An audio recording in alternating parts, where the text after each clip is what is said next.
అన్నా ఒక ఫోటో కావాలన్నా. సెల్ఫీయా? దమ్మా. సెల్ఫీ కాదన్నా, మీ సోలో ఫోటో. సరేనమ్మా.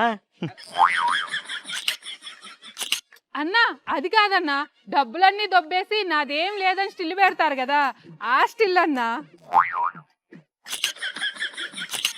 సూపర్ అన్నా, కల్తీ పొందిచ్చి అందరినీ పైకి పంపించానని స్టిల్ పెడతారు కదన్నా, ఆ స్టిల్ అన్నా పెట్టండి అన్నా. అమ్మా లోపల పెట్టుకుంటారు పెద్ద ఫేమా? అబ్బా ఇంట్లో కాదన్నా, ఇంటి బయటే.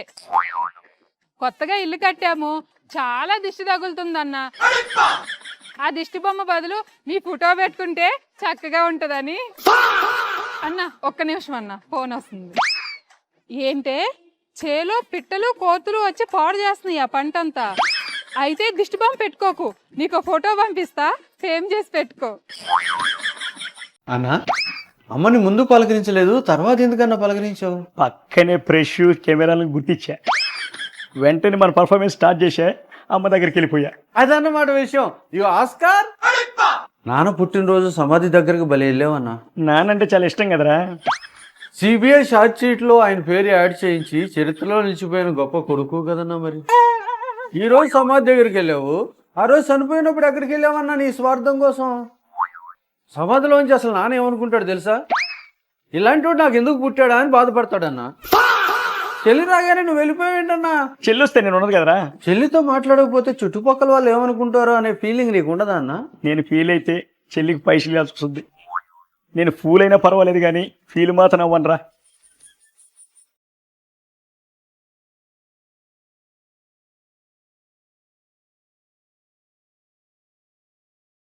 ఎక్కువ బస్సు ఎక్కువ వెళ్ళిపోద్ది బస్సు.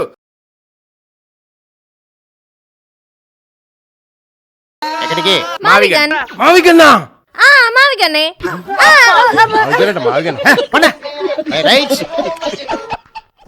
మా వాడు మళ్ళీ బయటకు వచ్చేసాడు. నేను వచ్చేసా.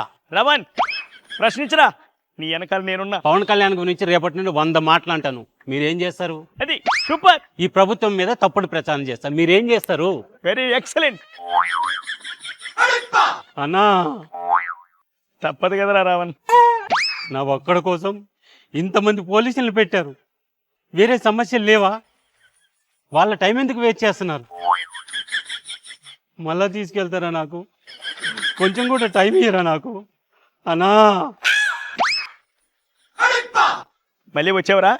హరిసే ఓపిక లేనట్టుంది, బాగా పిండేసినట్టున్నారు. నేనేం మాట్లాడను, ఎందుకంటే మళ్ళీ తీసుకెళ్తారు. ఎందుకురా బయటికి రావడం, లోపల పోవడం? ఆ లోపలే ఉంటారని చెప్పొచ్చుగా. నాకు కూడా పేమెంట్ కొన్ని రోజులు తప్పుద్ది, ఆ లోపలే ఫ్రీగా అన్నీ పెడతారు. అన్నా నీకోసం ఎంత చేశానన్నా, కొంచెం హెల్ప్ చేయొచ్చు కదన్నా. గట్టిగా మాట్లాడితే నీతో పాటు నన్ను కూడా ఎత్తుకుపోతారు. ఒక వీధిలోకి పాము వచ్చింది, ఏం చేస్తారు? అందరు కలిసి కొడతారు. ఎందుకంటే పాము ప్రమాదకరం కాబట్టి. అంత మాత్రానికి వాళ్ళ టైం వేస్ట్ అయిందంటే ఎలా?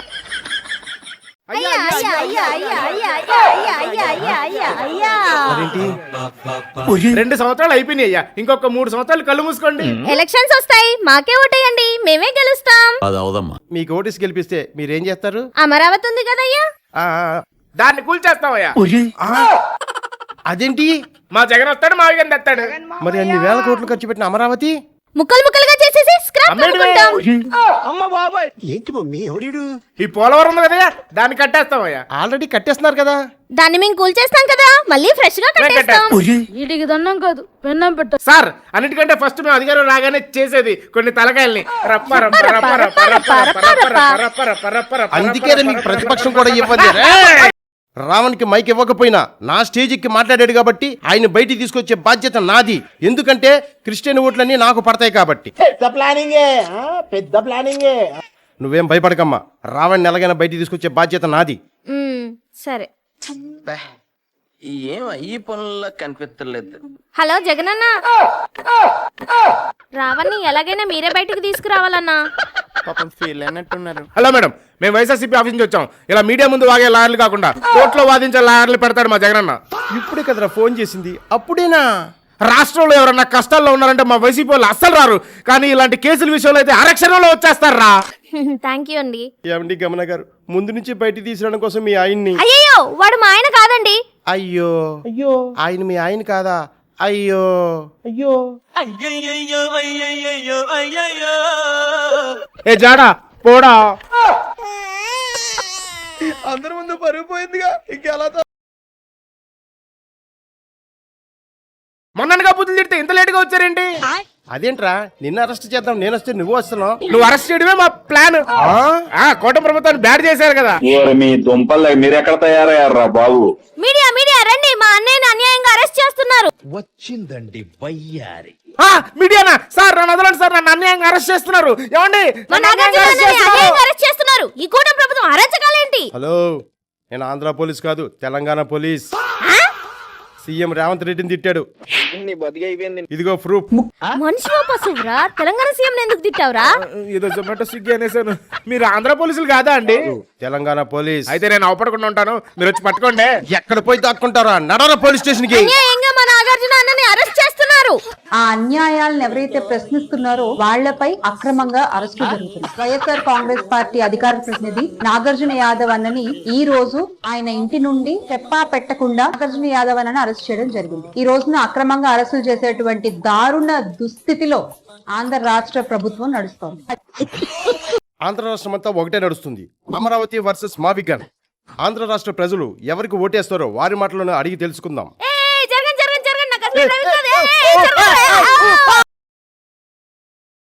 సారీ అండి, చూసుకోలేదు. బాబు గారు అందుకే కదమ్మా మీకు ఫ్రీ బస్ పెట్టింది.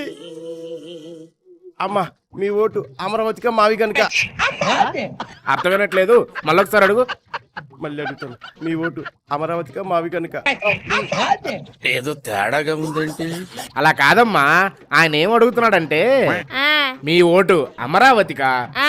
మచిలీపట్నం నుంచి ఎంఏ తీసుకోండి, విజయవాడ నుంచి విఐ తీసుకోండి, గుంటూరు నుంచి జీవన్ తీసుకోండి, మావిగన్. నాకు అర్థమైపోయింది, మావిగన్ అంటేనే మూతి పళ్ళు రాలగొడుతున్నారు. వెళ్దాం పదా. రే రాంబాబు, జగనన్న భీమవరం వస్తున్నాడంట. సార్ ఏంటి సార్ అది? జగనన్న భీమవరం వస్తున్నాడంట. వెళ్తే 500 సత్యబాబు హోటల్ నుంచి సింగిల్ బిర్యానీ. డైట్ లో ఉన్నా కానీ ఈ రోజుకి డైట్ వద్దులే, తినేద్దాం. అలంకృత వైన్స్ నుంచి క్వార్టర్ బాటిల్. పద వెళ్దాం. వెళ్దాం పదా. కూటమి ప్రభుత్వం ఏంటి ఇంత తొందరగా నోటిఫికేషన్ ఇచ్చింది? ఎలాగైనా జాబ్ కి అప్లై చేయాలి. అవునండి, ఇవి నా డిగ్రీ సర్టిఫికేట్స్. ఈ జాబ్ కి ఎలా అప్లై చేయాలో కొంచెం. ఆల్రెడీ వాళ్ళు ఇచ్చిన వెబ్సైట్ లో అన్ని ఉన్నాయి, నోటిఫికేషన్ కూడా ఏయ్, ఇచ్చారు. ఈ అమ్మాయితో మాట్లాడరా, క్వార్టర్ బాటిల్ వస్తుంది రారా. కోట ప్రభుత్వం జాబ్లు ఇస్తుంటే మందంటావు. ఈ రోజున తల్లికి వందనం అంటూ చంద్రబాబు నాయుడు గారు పెట్టినటువంటి పంగనామాలు చూస్తున్నాము. ఇచ్చేది ఇంత, చెప్పేది ఇంత. అక్కాయ్, ప్రజలకు పంగనామం పెట్టే పేటెంట్ రైట్ మీకు మాత్రమే ఉంది అక్కాయ్, చూపించేదా? ఒక బిడ్డను బడికి పంపితే 15,000, 2 బిడ్డలను బడికి పంపితే 30,000 తల్లికి. ఒక చదివితే 10,000 అంట, 2 చదివితే 30,000 అంట, 3 చదివితే 45,000 అంట.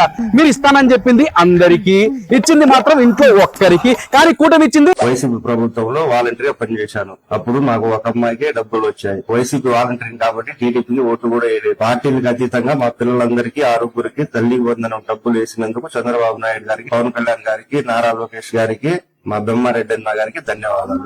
మీరు అమ్మఒడి ఒక్కరికే వేసి అన్యాయం చేస్తే, పక్షపాతం లేకుండా ప్రతి బిడ్డకి తల్లికి వందనం వేసింది కూటమి. మీరు కేవలం 43 లక్షల మందికి మాత్రమే అమ్మఒడి అమలు చేసి చేతులు దులుపుకుంటే, 68 లక్షల మందికి తల్లికి వందనం వేసి ప్రతి పేద తల్లికి చేతునిచ్చింది కూటమి. చంద్రబాబు నాయుడు గారు పెట్టినటువంటి పంగనామాలు చూస్తున్నాము. పథకంలో పరిమితులు పెట్టి ప్రజలకు పంగనామాలు పెట్టింది మీరు, పథకం పారదర్శకంగా ప్రతి తల్లికి చేర్చింది మేము. అయినా ప్రజలకు పంగనామం పెట్టడంలో మీకు సాటెవరు, మీకు పోటెవరు, మిమ్మల్ని కొట్టేదెవరక్క?